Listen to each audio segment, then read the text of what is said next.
जळगाव जिल्ह्यात ज्वारी बाजरी खरेदी नोंदणीसाठी आता 15 जूनपर्यंत मुदतवाढ। 9337 शेतकऱ्यांची नोंदणी पूर्ण।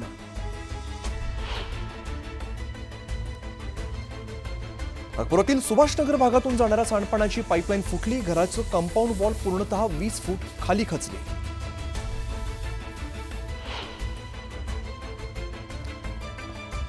संभाजीनगरच्या सातारा परिसरात तलवार हातात घेऊन दहशत पसरवण्याचा प्रयत्न। व्हिडिओ व्हायरल झाल्यानंतर आरोपीला अटक।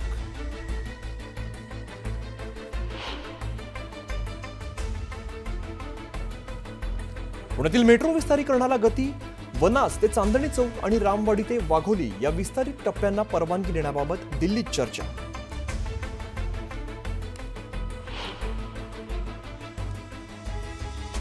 टोमॅटो उत्पादकांना 50 कोटींचा फटका। बाजारभावाअभावी आर्थिक गणित कोलमडलं।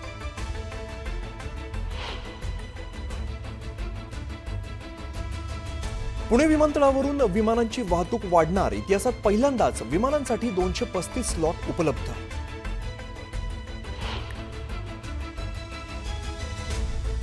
आता घरीच तयार होणार मृत्यूपत्र। ज्येष्ठ नागरिकांसाठी नोंदणी व मुद्रांक शुल्क विभागाचा उपक्रम।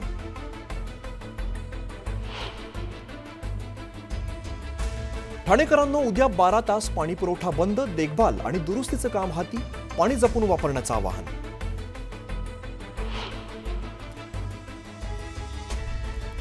प्रवाशांच्या सोयीसाठी एसटीच्या ताफ्यात विद्युत बस समाविष्ट करण्याचं नियोजन। मात्र अद्याप ही बस ताफ्यात दाखल न झाल्यामुळे विद्युत एसटी बसची प्रवाशांना प्रतीक्षा।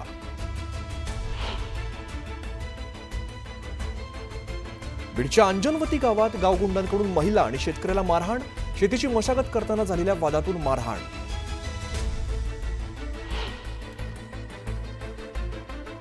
राज्य सरकारी कर्मचाऱ्यांना देण्यात येणार कॅशलेस सेवा। 1500 कोटींची होणार बचत।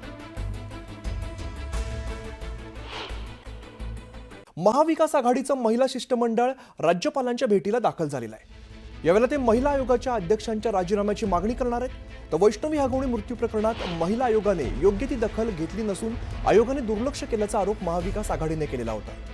महिला आयोग हे महिलांच्या तक्रारींकडे लक्ष देत नाही, तसंच महिलांच्या तक्रारींचं निवारण केलं जात नाही। आयोगाकडे इतर सदस्य नाहीत, त्यामुळे अशा महिला आयोगाच्या अध्यक्षांना राजीनामा घेतला पाहिजे अशी मागणी करण्यासाठी मवियाचं शिष्टमंडळ राज्यपालांची भेट घेण्यासाठी दाखल झालेलं आहे। वर्षा गायकवाड, रोहिणी खडसे, सुषमा अंधारे यांच्यासह अनेक महिला पदाधिकारी यावेळेला राज्यपालांची भेट घेत आहेत।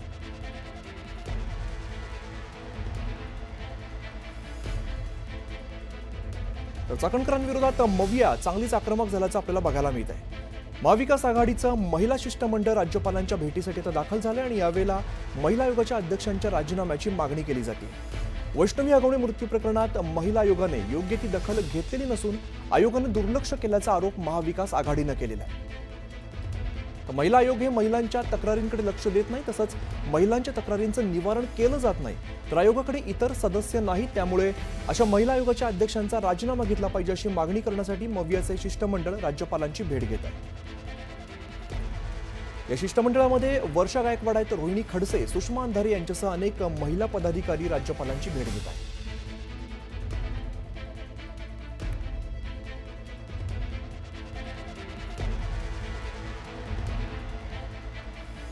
तर महिला सुरक्षेच्या मुद्द्यावरती मविया चांगलीच आक्रमक झालेली आहे। चाकणकरांविरोधात मविया आक्रमक झाल्याचं आपल्याला बघायला मिळतंय। राज्यपालांची भेट घेण्यासाठी शिष्टमंडळ आता दाखल झालेलं आहे।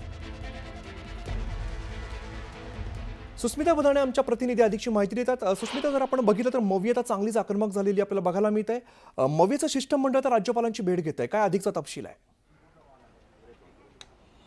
खरं तर काही वेळापूर्वी आपण बघितलं तर रोहिणी खडसे या राजभवनावरती उपस्थित झालेल्या होत्या। त्याचबरोबर सुषमा अंधारे आणि किशोरी पेडणेकर शिवसेनेच्या वतीने उपस्थित होत्या। परंतु जे परिपत्रक, जी परवानगी पत्रक राजभवनात राज्यपालांच्या अनुमतीनंतर बाहेर येतं, त्यामध्ये केवळ रोहिणी खडसे यांचं नाव असल्यामुळे इतर अनेक महिलांना प्रवेश नाकारण्यात आलेला होता आणि त्यामुळे सुद्धा काही प्रमाणात आपण जर बघितलं तर नाराजगी ही महाविकास आघाडीच्या अनेक महिला नेत्यांमध्ये आपल्याला पाहायला मिळते। खरं तर या संपूर्ण प्रकरणामध्ये आपण जर बघितलं तर रुपाली चाकणकर यांच्या भूमिकेबद्दल प्रश्नचिन्ह निर्माण झालेलं होतं आणि त्यामुळेच महिलांच्या प्रश्नाबाबत सरकार गांभीर्याने लक्ष देत नाहीये।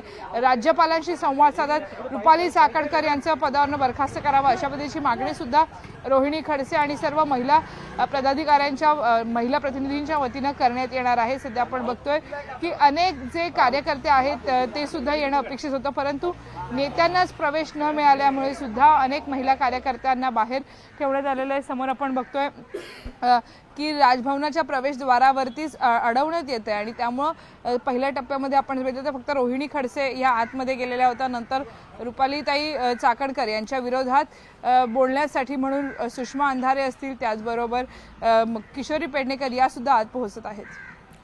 निश्चित सुष्मिता, धन्यवाद या सगळ्या सविस्तर माहितीसाठी। तर महाविकास आघाडीचं महिला शिष्टमंडळ आज राज्यपालांची भेट घेत आहे। आपण दृश्यांमध्ये बघतो सुषमा अंधारे आपल्याला बघायला मिळत आहेत।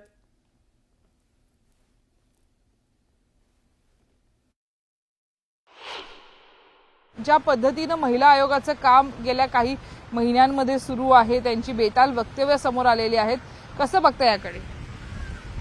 जर अनेक केसेस तुम्ही बघितल्या असतील तर महिला आयोगाकडनं आरोपींना पाठीशी घालण्याचं काम केलं आणि आम्ही हा आरोप करत नाही तर पुराव्यानिशी पण दाखवून दिलेला आहे। मयुरी हगवणेंच्या केसमध्ये त्यांनी तक्रार दाखल केल्यानंतर देखील फक्त ती समोपचाराने मिटवण्यात यावी एवढंच पत्र महिला आयोगाकडनं गेलं। कदाचित त्या पत्राची व्यवस्थित दखल घेण्यात आली असती तर आज वैष्णवी जिवंत असती। प्रिया फुकेंच्या केसमध्ये 1 वर्ष आधी त्यांनी तक्रार दाखल केलेली आहे, पण ते कदाचित सत्ताधारी पक्षाच्या आरोपी असल्यामुळे त्यांना देखील पाठीशी घालण्यात आलं। अशा 32 केसेस माझ्याकडे आज रोजी आहेत की ज्या केसेसमध्ये त्यांनी तक्रार दाखल केली महिला आयोगाकडे, पण महिला आयोगाकडून त्यांना कुठलाही रिप्लाय देण्यात आलेला नाही। म्हणजे महिला आयोगाच्या कार्यक्षमतेवरती प्रश्नचिन्ह उपस्थित होत आहेत। एकतर त्यांचं केंद्रशासित प्रदेश म्हणतो ना, स्वतःपुरतं तेवढा महिला आयोगाचा वापर होतोय का? कारण त्यांची एकमेव नियुक्ती झालेली आहे। आज ज्या 6 सदस्यांची नेमणूक होणं गरजेची होती ती झालेली नाही। 6 विभागाच्या या अध्यक्ष असतात आणि यांच्या अंतर्गत हे जे सदस्य असते त्याच्या अंतर्गत नंतर त्या प्रत्येक तालुक्याच्या गावा वाड्या वस्त्यांपर्यंत त्या पोहोचतात आणि तिथे ज्या ज्या महिलांना अडचणी आहेत त्या सोडवण्यासाठी या सदस्यांच्या मदतीने महिलांच्या समस्या सोडविल्या जातात। पण आज आपण बघतोय की फक्त एकमेव अध्यक्षांची निवड झाली आहे, बाकी काहीही नाही। हे अक्षम्य अशा चुका म्हणाव्यात सरकारकडनं किंवा दुर्लक्ष म्हणावं किंवा सरकारच्या महिलांप्रतीचा असंवेदनशीलपणा म्हणावा लागेल। राज्यपालांची भेट घेणार आहात, त्यांच्यासोबत त्यांच्याकडनं कारवाईची मागणी कराल का? खरं तर रुपाली चाकणकरांविरुद्ध चाकणकर विरुद्ध चाकणकर असंही एक पाहायला मिळतंय। आज नीलम गोरे सुद्धा यांनी एक बैठक बोलवलेली आहे। खरं म्हणतात ना, बैल गेला आणि झोपा केला तसल्या प्रकारे आता ही बैठक घेणं म्हणजे फक्त महाराष्ट्रातल्या जनतेच्या तोंडाला पाणी पुसायचं काम आहे। आता विरोधकांकडनं जो हा महिला आयोगाच्या विरोधामध्ये आम्ही लढा देतो आहोत, या लढ्यामध्ये फक्त एक दिखावा करायचा, काहीतरी बैठकीच्या नावाखाली चर्चासत्र आयोजन करायचं, तिथे चर्चा घडवून आणायच्या आणि जैसे थे तसं।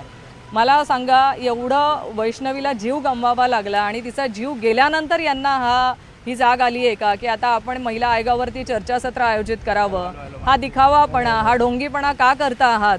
सरळ सरळ महिला आयोगाच्या अध्यक्ष ह्या अकार्यक्षम झालेल्या आहेत। त्यांनी या महाराष्ट्रातल्या माता भगिनींना न्याय देण्यासाठी त्या कुठेतरी कमी पडलेल्या आहेत, म्हणून त्यांचा राजीनामा घ्या ना सरळ सरळ।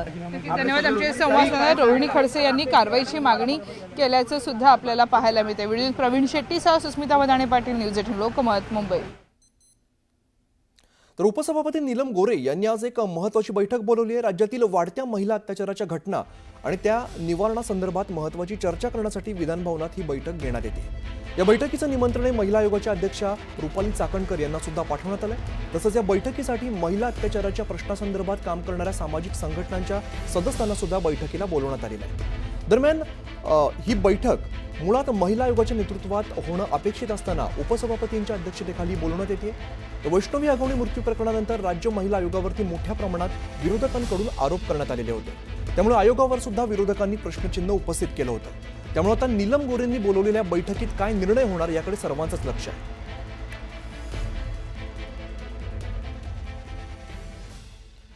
पुढची बातमी बघूया। महापालिकेच्या अग्निशामक दलाकडून मुंबईतील 6 चौपाट्यांवरती बुडणाऱ्यांना वाचवण्यासाठी तुर्कीच्या कंपनीकडून उत्पादित रोबोटिक बचाव यंत्र, रोबोटिक वॉटर रेस्क्यू मशीन हे तैनात केले जाणार होते। मात्र भारत पाकिस्तान संघर्षाच्या दरम्यान पाकिस्तानला मदत करणाऱ्या तुर्कीवरती अनेक स्तरांवरती बहिष्कार टाकण्यात येत असतानाच महापालिकेने घेतलेल्या निर्णयावर सर्व बाजूंनी टीकेची झोड उठली आहे। त्यामुळे उशिरा जाग आलेल्या महापालिकेने या यंत्रांचं कंत्राट रद्द करण्याचा निर्णय घेतलेला आहे।